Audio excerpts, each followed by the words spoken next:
Oui, parce qu'il est beau le monde.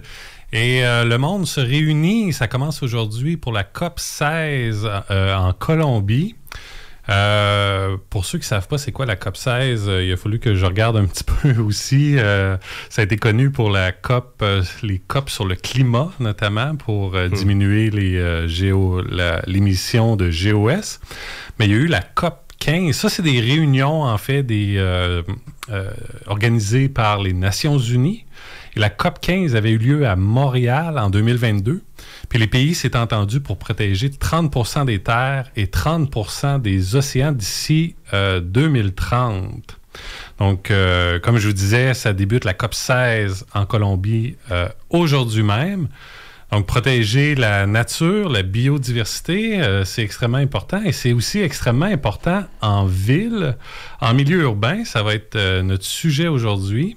Donc, comme on vous le disait, on a un invité. Bonjour, Olivier. Bonjour.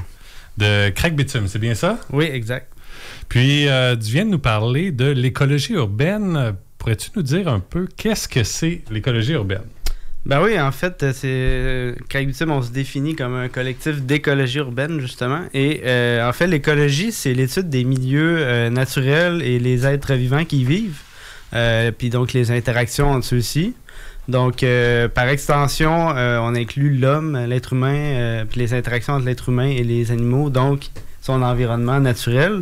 C'est pour ça qu'on en parle souvent dans un contexte où on pense à l'environnement. Donc, en réfléchissant à comment on peut mieux revenir à un stade où on s'intègre dans nos milieux naturels, l'écologie. Donc, l'écologie urbaine, on veut que nos villes reviennent un peu dans un stade plus écologique, plus environnemental. Intéressant. Puis c'est quoi le point de départ si c'est quelque chose de gros comme ça? Sont quoi les projets plus concrets sur lesquels vous, on peut travailler? Ben, ils peuvent prendre plusieurs échelles. Nous, on est à assez petite échelle, c'est-à-dire à l'échelle du citoyen, des communautés. Donc, on veut autonomiser les gens pour atteindre un mode de vie plus écologique, plus durable. Donc, on pense premièrement au jardinage. Qu'est-ce qu'on peut faire par soi-même pour être plus écologique?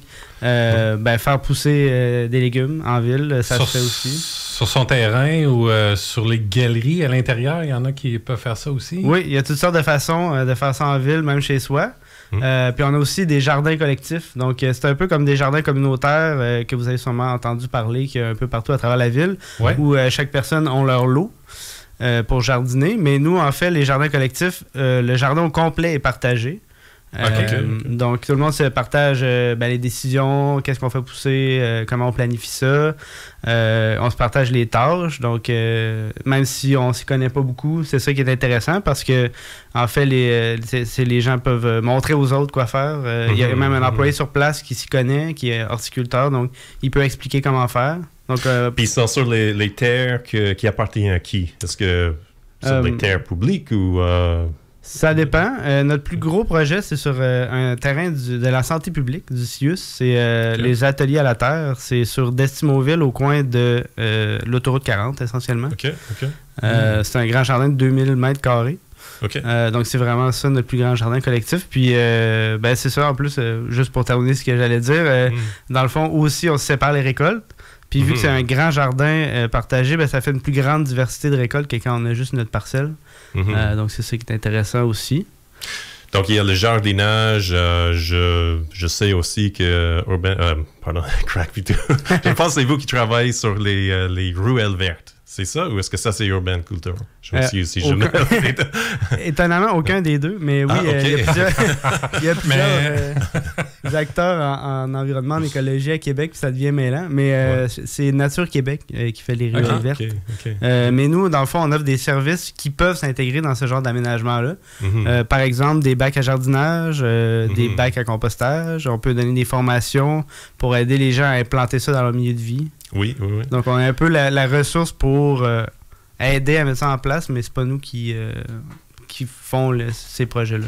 OK, puis tu voulais nous en parler d'Urbainculteurs aussi, là, parce que ils ont la même mission, mais c'est pas le même organisme. Comment vous vous différenciez là, avec eux? C'est ça, les gens, ça mêle souvent entre les deux organismes. On est tous les deux des organismes sans but lucratif. Eux, en fait, sont vraiment axés sur l'agriculture urbaine. Puis ils veulent se développer ça dans la ville de Québec. Ils font beaucoup des aménagements. Ils vendent aussi ce qu'il faut pour faire des aménagements en agriculture urbaine. Ils vont plus offrir de services de ce que j'en comprends. Je veux pas trop m'avancer non plus parce que je travaille pas là-bas. Là. Oui. Je veux pas qu'ils viennent cogner à ma porte demain non plus. Ouais, c'est ça. Ils sont là. Mais c'est ça. Ils vont souvent offrir des services pour mettre ça en place dans des institutions, dans des commerces, mais aussi chez des citoyens. Mais par rapport à nous, on a une mission plus pédagogique. On essaie un peu plus d'implanter ça dans les milieux de vie, leur montrer comment faire pour qu'ils continuent de manière autonome. Sans vouloir dire qu'eux le font pas, là, mais c'est un peu plus axé là-dessus notre mission. Puis, c'est pas seulement l'agriculture urbaine, c'est l'écologie urbaine en général. Donc, on fait aussi du compostage. On a le réseau de compostage communautaire en partenariat avec la ville. Puis, on donne des formations aussi sur différentes thématiques écologiques. Ouais, puis le compostage, je me souviens que... depuis peut-être une décennie, il y a un engouement. Il y a de plus en plus de monde qui veut faire du compost. Et puis avant le projet de la ville, il y avait, je pense que ça c'était vous, si je ne me trompe pas, c'est Crack Bitume qui a installé dans les parcs au centre-ville les bacs de compost. Oui. Ouais. Puis il y avait comme une liste d'attente. Il y avait tellement de monde qui voulait embarquer. Puis, oui, c'était populaire. Ouais. Puis ça tourne encore, malgré le projet de la ville, les sacs à mauve. Ben, c'est sûr que c'est ça. Avant, on était la seule option, donc il y avait des longues listes d'attente. Il y avait vraiment un engouement. Puis, des fois, ça créait des frustrations de ne pas pouvoir participer. Puis, je pense que c'est une bonne chose là, que la Ville ait mis en place une solution pour tous les citoyens et citoyennes de la Ville à grande échelle. Mais oui, en fait, ça nous a permis de vider les listes d'attente, mais on a encore des gens qui participent. En fait, il y a plusieurs avantages quand même à notre projet de compostage communautaire. Premièrement, les gens qui jardinent, qui veulent du compost, ils peuvent en récolter. Puis on sait que c'est du compost de qualité, on sait ce que les gens apportent, de la bonne matière végétale, bref. C'est contrôlé puis à petite échelle. Donc, puis aussi, c'est une méthode qui est plus écologique pour les écolos vraiment convaincus qui sont prêts à faire l'effort supplémentaire sans vouloir dire que la biométhanisation n'est pas écologique, mais par rapport à faire ça dans un sac mauve dans sa cuisine, c'est sûr que ça demande un effort supplémentaire de venir porter ces matières au site de compost qui est dehors dans les lieux publics. Mais il n'y a pas de transport par camion, on vient le porter soi-même. C'est quelqu'un qui brasse avec ses bras, c'est vraiment local à petite échelle. Donc, plus durable. C'est dur à battre, disons, comme au niveau écologique. Y en a-tu qui font encore ça avec des bagues et des petits verres dans leur cuisine, là?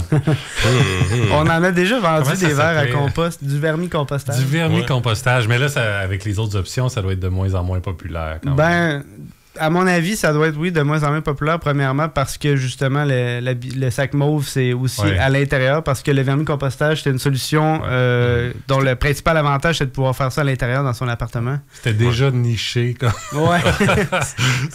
ça le devient encore plus. Ouais, j'avais tellement de doutes, mais ça marche, cette affaire. Hein, oui, tout à fait. J'en ai un chez nous, puis ça marche très bien. C'est un petit peu plus limité que le compostage extérieur. Il faut savoir certaines exceptions à ne pas mettre, parce qu'il y a des aliments qui peuvent acidifier un peu leur milieu. Puis couper en plus petits morceaux. Il y a comme quelques petites attentions comme ça, mais honnêtement, ça marche bien. Protéger du froid aussi, je pense. Oui, c'est ça. Il faut les garder à l'intérieur, idéalement. Puis tu peux mettre ça dans tes plantes? Oui. Après ça, même... C'est même moins risqué, entre guillemets, qu'un compost extérieur parce qu'il n'y a pas de micro-organismes de l'extérieur qu'on risque de rentrer dans nos plantes intérieures. Le milieu des vers est très contrôlé, même que les organismes, en général, les micro-organismes, il y en a, les vers vont les manger. Fait qu'ils contrôlent vraiment leur milieu, sont un peu... c'est fascinant. On peut parler d'autres choses, mais juste j'ai une question par rapport au compost. Le vermin, les rats, les ratons laveurs. Comment contrôler ça comment est-ce que vous contrôlez ça? C'est ça. En campagne, c'est pas nécessairement un problème puisque on n'a pas à se soucier des voisins, qu'est-ce qu'ils pensent de ça ou de si ça fait pas beau parce que ça peut être juste un tas de compost comme ça. Puis les petits organismes peuvent même contribuer au compostage, au brassage de la matière, faire des tunnels, peu importe, parce que le compostage a besoin d'aération. Mais en ville, effectivement, on s'entend que c'est pas désirable là, d'avoir la petite vermine comme ça dans notre compost. Donc, c'est assez simple. En fait, il faut avoir un modèle de bac qu'on peut grillager, finalement. Nous, c'est des bacs en bois faites avec des planches, avec des espaces entre les planches pour quand même qu'il y ait une aération. Ouais. Mais on grillage pour pas qu'il y ait d'espace. Donc, c'est un grillage en métal qu'on achète en quincaillerie. Là. Ouais. C'est pas plus compliqué que ça. Puis en fait, même s'il n'y a pas de grillage, de manière générale, puisqu'on interdit, en tout cas dans nos sites de compostage communautaire, de mettre de la viande, des produits laitiers, puis de la matière grasse, c'est toutes les matières qui ont plus tendance à les attirer. Donc quand c'est végétal, ça les attire beaucoup moins.